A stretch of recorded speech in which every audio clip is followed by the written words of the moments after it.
Olá, seja bem-vindo ao curso Administração Pública. Estamos iniciando agora a nossa quarta aula, que tem como tema Organização Administrativa Federal e Estadual. Está preparado? Vamos lá!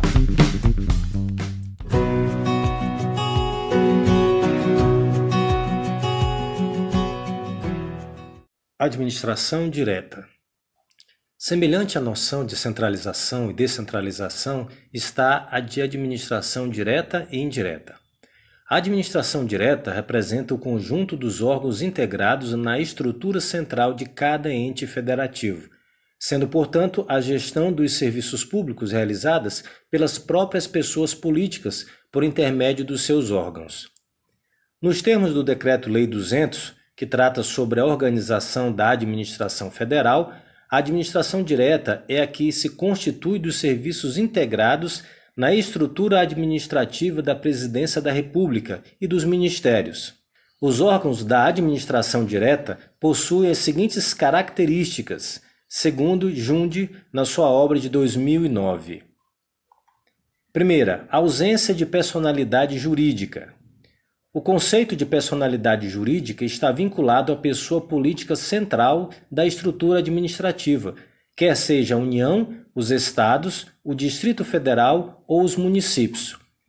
Isso quer dizer que os órgãos da administração direta não têm a capacidade de adquirir direitos e contrair obrigações. Só quem os faz é o órgão central da administração. Segundo, ausência de patrimônio próprio.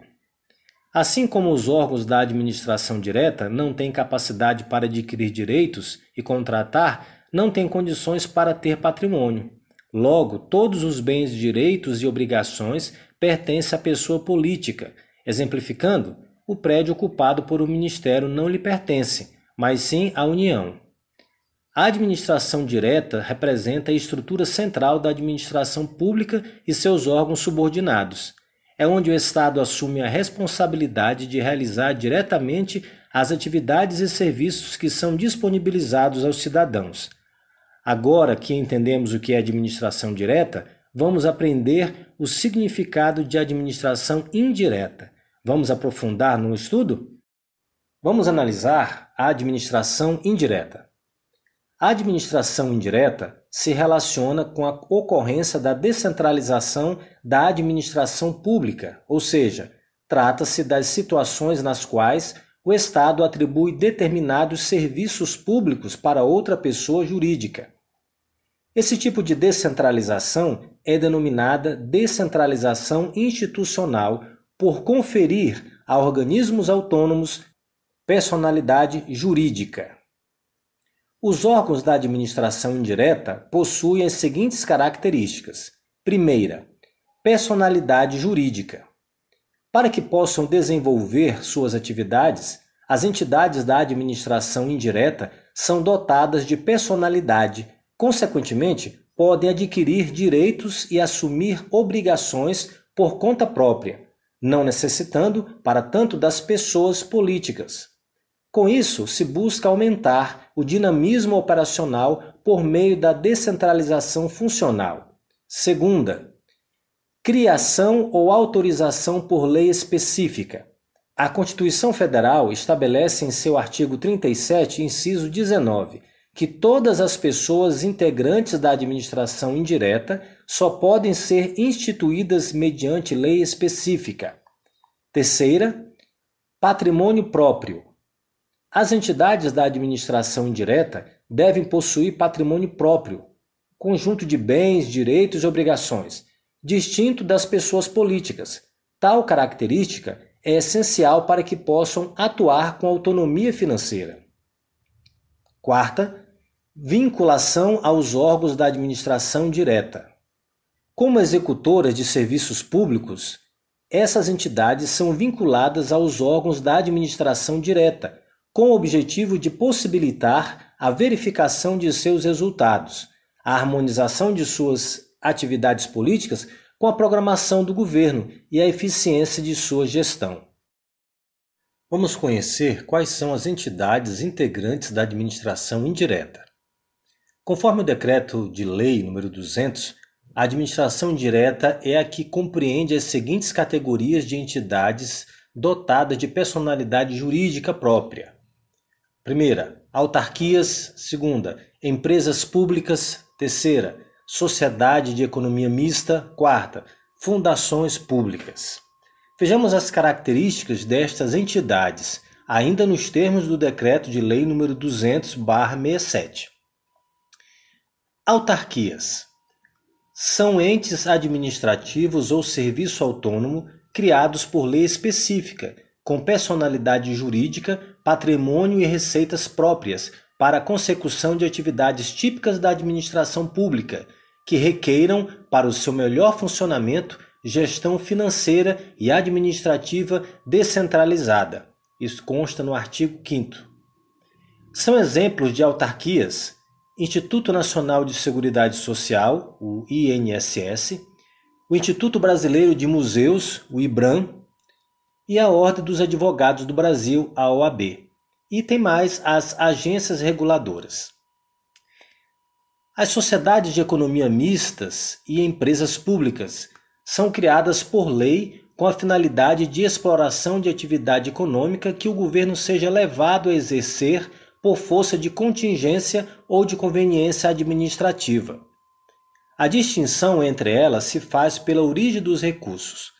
As sociedades de economia mista são formadas por capital de origem governamental e privada, no caso da Petrobras e o Banco do Brasil, enquanto as empresas públicas têm apenas recursos de origem governamental.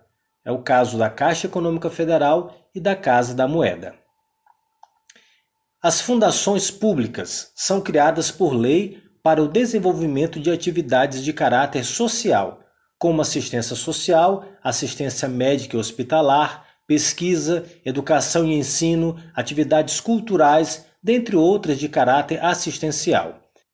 Um exemplo de fundação pública que podemos citar é uma entidade de educação, o Instituto Federal de Minas Gerais. Organização Administrativa Federal. A organização administrativa se relaciona diretamente com a estrutura e a forma de Estado adotada em cada país. Sendo o Brasil uma federação formada pela união indissolúvel dos estados e municípios e do Distrito Federal, cada qual com sua autonomia político-administrativa. Ocorre a partilha de atribuições entre a União, os Estados-membros, Distrito Federal e os municípios. Há, assim, uma descentralização territorial em 3 níveis de governo: federal, estadual e o municipal. A legislação básica que trata sobre a organização da administração pública federal é a Lei 10.683/2003, que dispõe sobre a organização da Presidência da República e dos Ministérios. Importante ressaltar que cada chefe de executivo eleito pode estabelecer a organização da estrutura de sua administração, e é necessário apenas que respeite a continuidade das ações governamentais. Vejamos a Presidência da República.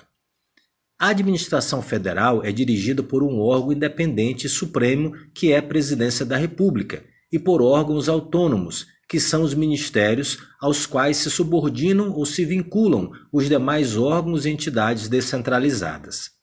A Presidência da República, sob a imediata direção do chefe da nação, congrega todas as atividades administrativas superiores de âmbito federal, de política, planejamento, coordenação e controle do desenvolvimento socioeconômico do país e da segurança nacional. Pode ainda o presidente da República chamar para si e decidir qualquer assunto na esfera da administração federal. Isso consta no Decreto-Lei 200/67, no artigo 170. Ainda que originariamente previsto como de competência de outro órgão ou entidade descentralizada, salvo aquelas matérias que a Constituição previu como privativa de outro órgão. Na estrutura da presidência, os órgãos estão classificados legalmente como essenciais, de assessoramento imediato ao presidente, consultivos e integrantes. A Casa Civil, por exemplo, reconhecida como essencial, atua na coordenação e na integração das ações do governo. Entre os órgãos de assessoramento imediato estão o Conselho de Governo, a Advocacia Geral da União, a AGU, e a Secretaria de Imprensa e Divulgação. Os Conselhos da República e de Defesa Nacional são órgãos de consulta. Vinculado ao Presidente da República, a Comissão de Ética Pública tem como competência a revisão das normas sobre a conduta ética na administração pública federal, elaboração e proposta da instituição do Código de Conduta das Autoridades. Vejamos os ministérios. Os ministérios são órgãos da cúpula da administração federal, situados logo abaixo da Presidência da República. Neles integram-se os serviços da administração direta e a eles se vinculam as entidades da administração indireta, cujas atividades se enquadrem nas respectivas áreas de competência, ressalvadas as que a lei integra na Presidência da República ou a ela vincula, de acordo com Meirelles em sua obra 2012. Os ministros de Estado são os auxiliares diretos do presidente, cabendo-lhes, entre outras atribuições, as seguintes. Primeira, exercer a orientação, coordenação e supervisão dos órgãos e entidades da administração federal, na área de sua competência e referendar os atos e decretos assinados pelo Presidente da República. Segunda, expedir instruções para execução das leis, decretos e regulamentos. Terceira, apresentar ao Presidente da República relatório anual de sua gestão no Ministério. E quarta, praticar os atos pertinentes às atribuições que lhe foram outorgadas ou delegadas pelo Presidente da República. Dentre os ministérios que compõem o governo federal, o mais antigo é o da Justiça, criado em 3 de julho de 1822, pelo príncipe regente Dom Pedro I, com nome de Secretaria de Estado de Negócios da Justiça. Os ministros auxiliam o Presidente da República no exercício do poder executivo. O Ministério de Relações Exteriores, por exemplo, assessora na formulação e execução da política externa brasileira. Os ministérios elaboram normas, acompanham e avaliam os programas federais, formulam e implementam as políticas para os setores que representam. São encarregados ainda de estabelecer estratégias, diretrizes e prioridades na aplicação dos recursos públicos.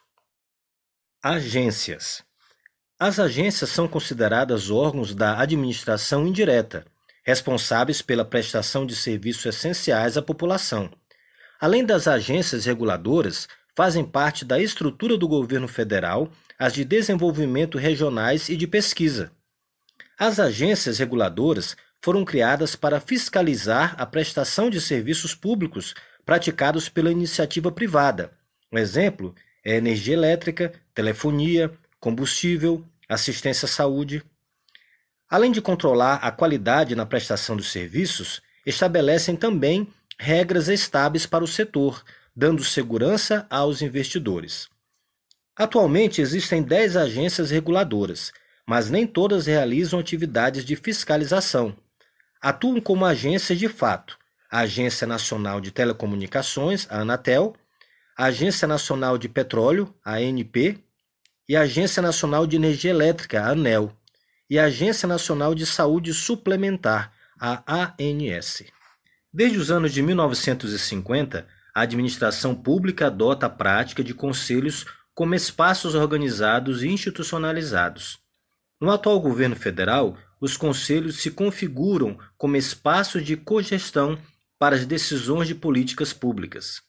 Muitas vezes são decisões concretas, em outras oportunidades são apenas diretrizes, mas todas consideradas importantes. Existe uma variedade de conselhos dentro do governo, desde órgãos de consulta por parte do Presidente da República, como o Conselho da República, até os de assessoramento, como os Conselhos de Governo e de Desenvolvimento Econômico e Social. Há ainda Conselho de Políticas Gestores de Programas, territoriais, globais e setoriais, definidos em boa parte em leis federais, que buscam concretizar direitos, tais como saúde, educação, assistência social, entre outros. Organização administrativa dos estados. A administração estadual se estrutura em linhas gerais em simetria com a administração federal, variando apenas em minúcias de adequação às peculiaridades regionais. O poder executivo estadual é exercido pelo governador, auxiliado pelos secretários de Estado.